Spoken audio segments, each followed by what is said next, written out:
Welcome to the CEO Crypto Show. We have Jason Dearborn with us today. Jason is a former politician. He's CEO at Dominion Blockchain for the past 11 years.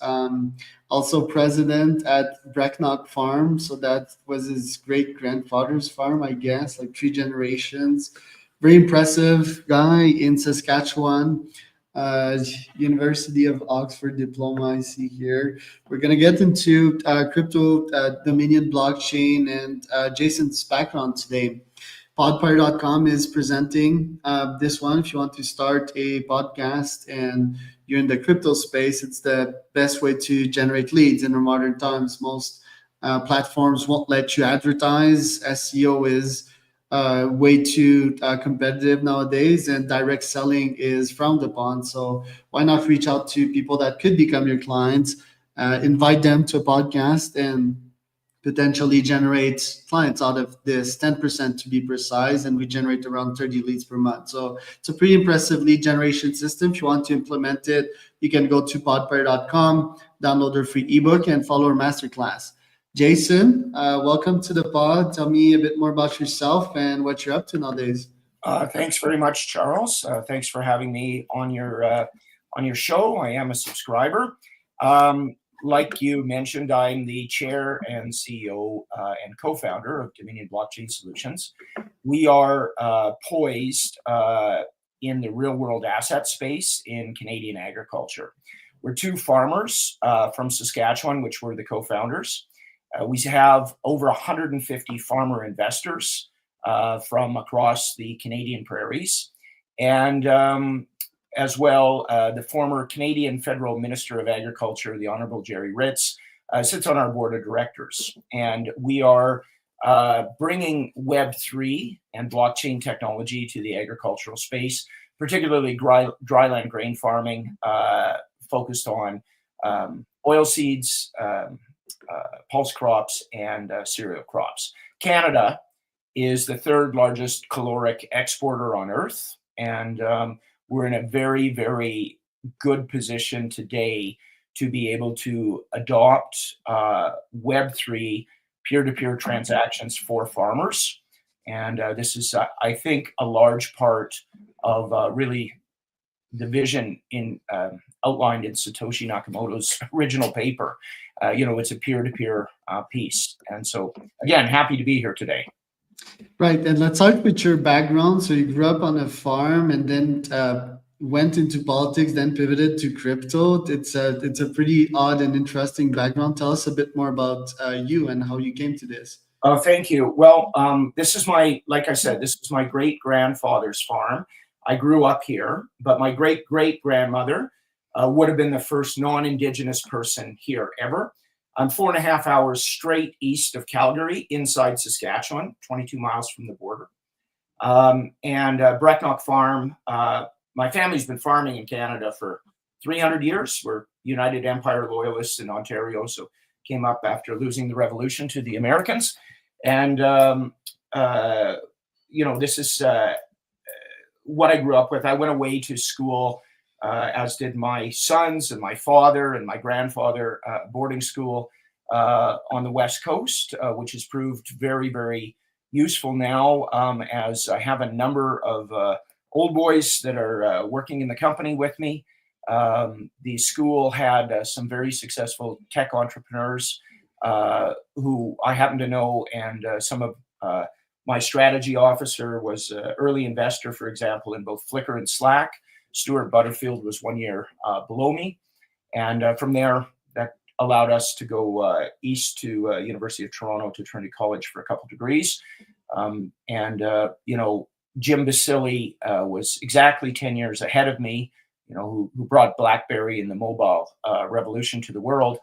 We were both winners, actually, the same decade apart. I was varsity athlete of the year in '94, and he was varsity athlete of the year in '84.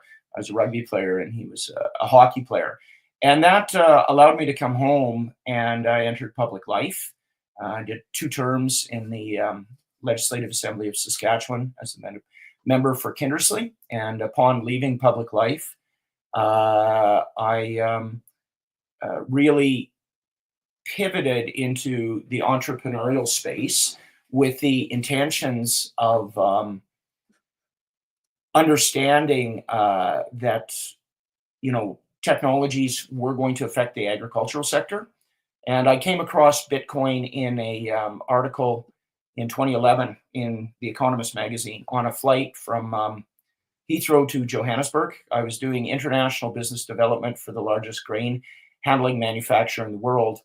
And I have an MBA, but as well as a master's in divinity. I studied systematic theology, and I kind of understood Bitcoin right away. And I thought, oh, this would be fantastic. We were doing international trade clearances that would take 7 or 8 weeks. And I thought, oh, you could clear this in 10 minutes. I have to understand how this works. And in I guess it would have been 2012, I discussed it over Christmas with my family, and we started to buy some Bitcoin in 2013 at $86. And the co-founder and I started the company December 17th, 2013. And Peter has a background as not only a farmer, but an engineer, and got us into Bitcoin mining right from day one. And so these were really important steps to understand the technical structure and linking that with the philosophical structure, and then finally linking it with the legislative structure. The largest constraints in the space up to this point have been legislative. I was in front of the Senate Committee on Banking and Parliament December 17th in 2014. So only a year after starting the company, asking for regulations in the space. And they're still yet to emerge, but they are finally catching up.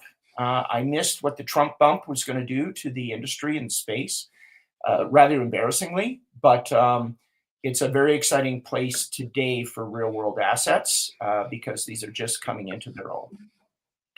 Talking about the Trump bump, it's been a major progress what has been happening in the US when it comes to crypto. Although it's been mostly a political shit show, most Canadians will opinionate on that. What is Canada doing on that level? Do you feel that we're going to get up to that level when it comes to crypto? I think Canada has been mostly prosecuting crypto projects for now, yeah, and been very absolutely. conservative. Ours was the very first company to be prosecuted, and we won. We dismissed. There was nothing to it. We have a very fractured operations in Canada from the regulatory space due to the nature of our constitution. Property is the purview of the provinces. We have 10 provinces, which means that each province must have its own security commission. And we have these in Saskatchewan. We have them in Newfoundland, where there are no capital markets. And these are not staffed by competent people. They're more often than not ex-police officers that, it's just a second job for them. So in practice, the legislation coming out of these jurisdictions is copied from Ontario. Quebec is absolutely separate because it's francophone, the civil code, et cetera, et cetera.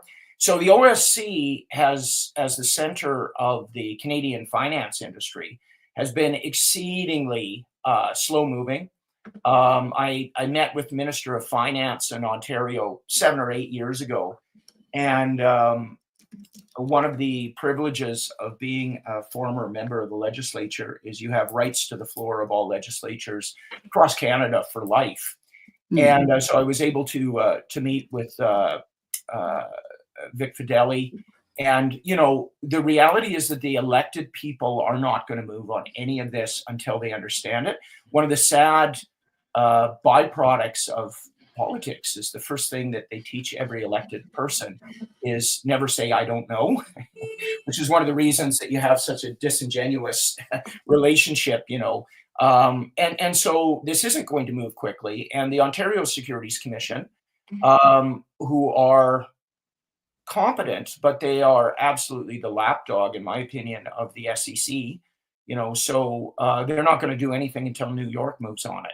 So it's a strange place that we're sitting. Now, with the potential of the tariffs, which are very real, and the reality of the isolationist movement of the United States, I think we will see, and we're starting to see from Bay Street, there is more interest. We've been working at the highest level of compliance from day one. We knew that this would be the constraint. And to that end, I'm happy to say that we're at a place now where globally the money markets want to engage, and finally institutional money is realizing this isn't going away. Right. And tell me about the company, like your idea first. Where did it stem from? And how the heck did you convince so many farmers to hop on the bandwagon? It's not just farmer investors, which we have, but this really is the representation, Charles, of marketing freedom 2.0. And so what that means is that in Western Canada, in February of 1942, our grain industry marketing was nationalized as a necessity to support the war effort during the Second World War. However, it took more than 60 years for that marketing agency to finally be unwound. And that was at the hands of the Conservative Harper government that all the Western Canadian farmers voted for. And Jerry Ritz was the Minister of Agriculture, which completed that for us. That particular situation of the monopoly of the Canadian Wheat Board on wheats and barley, it robbed my family of tens of millions of dollars and our province of billions of dollars.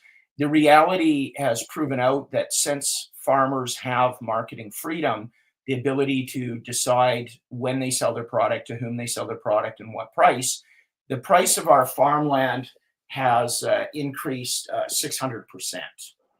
So it's unbelievable. So farmers understand this, and they understand that just being able to pick their price point is just the first part, but being able to eventually have direct relationships with their customers is going to be, an absolute game changer. And they need to retain these rights. And they believe myself, they believe Jerry, they believe, my management team that we are going to pioneer and build this for them, which we have now done. Our proof of concept was completed last year, where we're integrating a number of active real world live applications on mobile phones that do digital sampling. We're partnered with the largest grain brokerage business in Western Canada, Johnston's Grain, 40-year-old family business, which has done more than $400 million of matches between buyers and sellers last year. We built a couple of applications, the Go Grain mobile application for grain delivery, the Grain Bag Mapper application, which is leasing grain bags and ensuring with blockchain, geofencing, and traceability that these get recycled. And we put all of these companies together under Dominion to interface now with an upcoming grain exchange token, which will allow for smart contracts and decentralized financing as we build out this ecosystem. So this is one of the best cases of a real world asset use case in the space, I believe, because the decentralized nature of our farmer user, we have Johnston's is interfacing with 10,000 farmers daily in Western Canada. And although those numbers to many of your global listeners won't sound like a large amount, those 10,000 farmers are likely operating in excess of 60 million acres, producing at least 60 million tons of product a year, almost all of it for export. And you're on mute now, Charles. I think the audio is back here. No problem. So the app itself, I've seen it on the website. When do you feel that it will be officially be launched and officially being usable by the user? When do you feel it will be fully deployed? There's a number of the applications are in use right now, but they're all going to be combined. We believe that the branding will be it'll be the Grain Exchange Grain Intelligence application, and we're looking at this for May to beta test, and this should coincide with the Grain Exchange Foundation's token generation event. We need the token to be able to. Dominion's job is Dominion's job. I've just lost you here, Charles. Yeah, sorry. Dominion's job is just simply to link the farmers and their data into a commercial system onto a blockchain. We're not issuing tokens. We're not, we are using the technology with the drafting of NFTs and whatnot, but they're not for trade. They're just for proof of grain deliveries, et cetera, et cetera. So we expect the beta tests to be rolling out here in May, and hopefully for a full deployment into harvest of this year, which would be, August, September. And what are the monetization mechanisms for you? How do you make money off that app?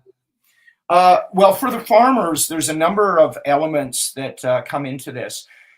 But one of the primary ones immediately is we're able to provide an underwriting to the grain contracts from decentralized finance sources, which are a better price point for the licensed Canadian grain buyers than they can get from traditional spaces. So that's one of the points of revenue. But on top of that, the application does a bunch of things that farmers are already doing, just better, cheaper, and faster.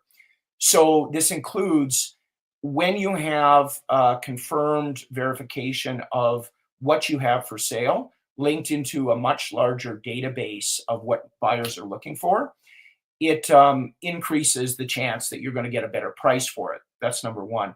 Number two is that having this certitude that what you're going to sell is actually going to be what you deliver. Right now, it's about 5% of delivered loads have some sort of problem that the farmer encounters. Now, this doesn't mean that the load is rejected. It means that it was going to be graded as a number one 13.5 protein, and they've come back to say it's a number two 13.5 protein, and it could make a fairly significant difference in your price point. And one of the realities is that limits your deliverable locations to probably within about 100 kilometers of your farm. You can't move your farm. So there is going to be a geographic constraint of how far you can go. But you could probably increase that radius 3.5 times if you had for certain that the product that you said was going to be sold is what actually arrives. And so our system removes that 5% 1 in 20 load discrepancy to 1 in 400. And that in turn means that rather than having 5 locations that you could possibly go to, you now have 35 locations. You're going to be able to have a better price point. We will be integrating carbon credit payments for farmers in hopefully, we're working on this deal right now. And so this is stuff the Canadian agricultural space in particular, because of our winters, 1/3 of the crop is grown underground and it's made out of carbon, and it stays in the ground because we don't do deep tillage. And because of that, farmers are being taxed ridiculously so on carbon usage, but they have yet had a way to commercialize this. And the soil science is there from the University of Saskatchewan to prove if you deliver a ton of canola that was grown on a brown soil zone, you have sequestered a ton of carbon into the soil. At present, they have no way to commercialize this, and this is one of the things that we'll be delivering. And then we have, integrated logistics. We borrowed some of the code on GitHub for Go Grain from the Uber application. And so, it's a cheaper, better way to move your grain if you don't want to do it yourself, like the commercial entities. And so you combine all of those together and are able to take that data and interface it directly into a blockchain that is utilizing smart contracts. And, it's in the early stages, but we see great growth in this. And on top of that, some of the reward mechanism for the GRNX Foundation, as it transitions into the decentralized autonomous organization, the voting nodes are going to be controlled by the farmers. And this is a very important thing because farmers globally want to control their data. And this is not going to happen from ADM or Cargill or John Deere or Case, but by a bunch of farmers. And these are not unsophisticated operations. I posit that our average investor is at least a 5,000 acre operation. So these are multi-million-dollar cash flow pieces with, up to tens of millions of dollars of equipment, 100-year-old operations, very, very smart men and women operating these, and they want to have a say. And so this is the introduction to that for them, and that's why they've made the investment. And this is one of the things we're in discussions with some of the largest blockchain companies in the world, and what we have that absolutely cannot be replicated is the network. And it is the network of the farmers with being a G7 country, good laws. This is a real opportunity in the real world asset space, because, a lot of the constraints are coming around money laundering and things of this. We've been absolutely compliant from day one, but there can't be a more absurd kind of proposition than, accusing, John Smith, the farmer from Stettler, Alberta, of being a money launderer. It's nonsense from Canada. It's just not happening. So this is rolling forward very quickly, and we're excited about the space finally having caught up to the technology. How will the Trump tariffs affect farmers, and how could Web3 be used to potentially not be adversely affected by that? Well, I don't know. I do know how the tariffs are going to affect farmers. The United States is the largest customer of Canada. But I can tell you outright, one of the things that we are doing is immediately we are expecting entry into other markets. So I was on a call with Japan last night. We'll have an announcement coming out of Japan. And we seek to, this is one of our best markets in the world. It's number 3 for us. The Japanese are the most discerning food connoisseurs in the world, them and the Swiss. And so they have the highest standards. And this is really helpful for us in our global growth. So being able to have these value-added extras of food traceability. Canada has the highest food safety standards in the world, due purely, Charles, to the nature of our geography and our winter. We've just come out of 3.5 weeks of minus 35. Very unpleasant. Most people go to Hawaii or down to Mexico or something. I didn't get to get away this year. But ironically, that kills all the pathogens. We don't have insects that are in the grain, which are a problem if you're, Australia, Brazil, even south of South Dakota in the United States. So you have to be putting chemicals in, right? We don't have the pathogens. And so this is something that the Japanese in particular are open to, and they've been a great customer of ours for a long time. Most Japanese beer is, if it's produced with Canadian barley, this is coming from my neighbor's farms. And we're long overdue for having these direct relationships with the brewer, being able to tell them exactly what they're getting, pre-order it, et cetera, et cetera. And it will cost the Japanese less money. The farmer will make more money. And, this is a large part of what decentralized finance looks like. And one of the issues that we've solved, Charles, is as soon as the farmer delivers their grain, they get a full fiat payment in full. And we're able to do this through the magic of DeFi. And this is one of the very large problems which has been, able to be solved now in the world of the internet. It's ridiculous that we don't know our customers. And a Canadian position of being able to set the world standards in how agricultural blockchain traceability exports are going to work is going to serve world markets well, and Canadian farmers in particular. Love that. Jason, thanks for coming on today. Where can people find out more about you? We'd be more than happy for people to have a look at www.dominionblockchain.ca or .com. And we would encourage people as well to check out grnx.io. This is the coming grain exchange token that is being launched that we're going to be interfacing with, and we're supporters of the people putting it together. So thanks very much, Charles. That was Jason Dearborn and Charles